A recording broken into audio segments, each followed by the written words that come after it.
नमस्कार, आप देख रहे हैं सत्य हिंदी और मैं हूं आपके साथ कृति सिंह। अमेरिकी उपराष्ट्रपति जेडी वेंस अपनी पत्नी उषा वेंस को लेकर दिए गए बयान के बाद विवादों में हैं और अब उन्होंने इस पर सफाई दी है, जिसमें उन्होंने कहा है कि उनकी पत्नी की धर्म बदलने की कोई योजना नहीं है। दरअसल ये विवाद तब शुरू हुआ जब वेंस ने हिंदू पत्नी के ईसाई धर्म अपनाने की इच्छा जाहिर की थी। वेंस ने कहा था कि मुझे उम्मीद है कि एक दिन मेरी पत्नी भी उसी चीज से प्रेरित होंगी जिससे मैं चर्च में प्रेरित हुआ। हाँ, मैं ईमानदारी से यही चाहता हूँ। बयान वायरल होते ही सोशल मीडिया पर विवाद बढ़ गया। आलोचनाओं के बीच वेंस ने सफाई दी और कहा कि उनकी पत्नी उषा फिलहाल ईसाई धर्म अपनाने की सोच नहीं रखती, लेकिन उन्होंने ये भी दोहराया कि उन्हें अब भी उम्मीद है शायद एक दिन वो चीज़ों को मेरी नज़र से देखें। वेंस ने लिखा कि वो ईसाई नहीं है और धर्म बदलने की कोई योजना नहीं है, लेकिन जैसे कई इंटरफेथ कपल्स में होता है, मुझे भी उम्मीद है कि कभी वो मेरी तरह सोचेंगी।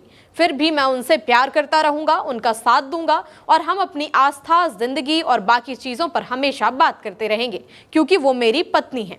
यानी वेंस ने अब फैसला अपनी पत्नी पर छोड़ दिया है, धर्म बदले या फिर ना बदले, लेकिन इतना जरूर जताया कि कई अंतरधार्मिक रिश्तों में पति ऐसी उम्मीद रखते हैं। बस उन्होंने ये बात बड़ी ही संभल कर कही है।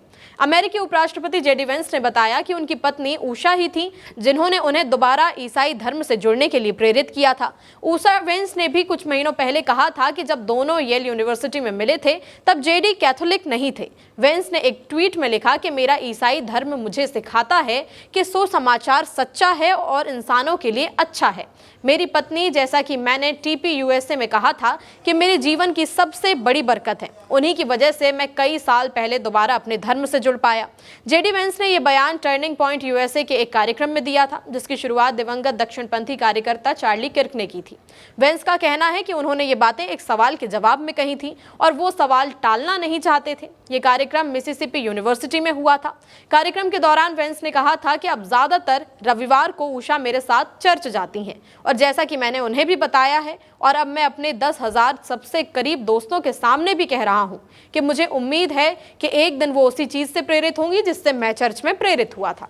हाँ, मैं यही चाहता हूँ क्योंकि मैं ईसाई सुसमाचार पर विश्वास करता हूँ और चाहता हूँ कि मेरी पत्नी भी एक दिन इसे उसी तरह से महसूस करे।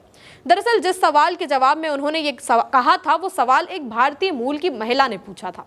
उन्होंने वेंस से जानना चाहा कि वो और उषा अपने 3 बच्चों की परवरिश एक इंटररेशियल और इंटरफेथ परिवार में कैसे कर रहे हैं। जवाब में वेंस ने बताया कि उन्होंने और उषा ने अपने बच्चों को ईसाई धर्म के अनुसार पालने का फैसला किया है और उनके बच्चे एक ईसाई स्कूल में पढ़ते हैं।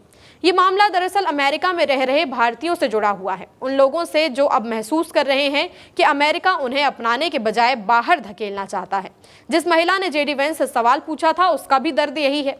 उसने कहा था कि जब आप कहते हैं कि यहाँ अब बहुत ज़्यादा अप्रवासी हैं, तो बताइए ये संख्या तय किसने की? आपने हमें सपने दिखाए, हमें यहाँ अपनी जवानी और मेहनत हमने अपनी झोंक दी और मजबूर किया आपने हमने इस देश की तरक्की में अपना खून पसीना लगाया। अब आप कैसे कह सकते हैं कि हम यहाँ ज़रूरत से ज़्यादा हैं? आप कहते हैं कि अब इमिग्रेंट्स को सीमित करेंगे और इसके लिए हमें कीमत चुकानी होगी, लेकिन क्यों? आपने हमें रास्ता दिखाया था, अब कैसे कह सकते हैं कि यहाँ हमारा कोई हक नहीं है?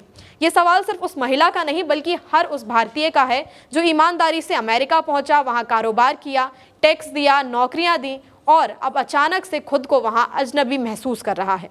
बहरहाल जेडी वेंस ने अपने बयान पर स्पष्टीकरण दे दिया है, लेकिन साथ ही उन्होंने साफ किया है कि उनकी पत्नी ईसाई धर्म अपनाए, ये उनकी व्यक्तिगत इच्छा है, पर फैसला पूरी तरह उनकी पत्नी पर निर्भर करता है।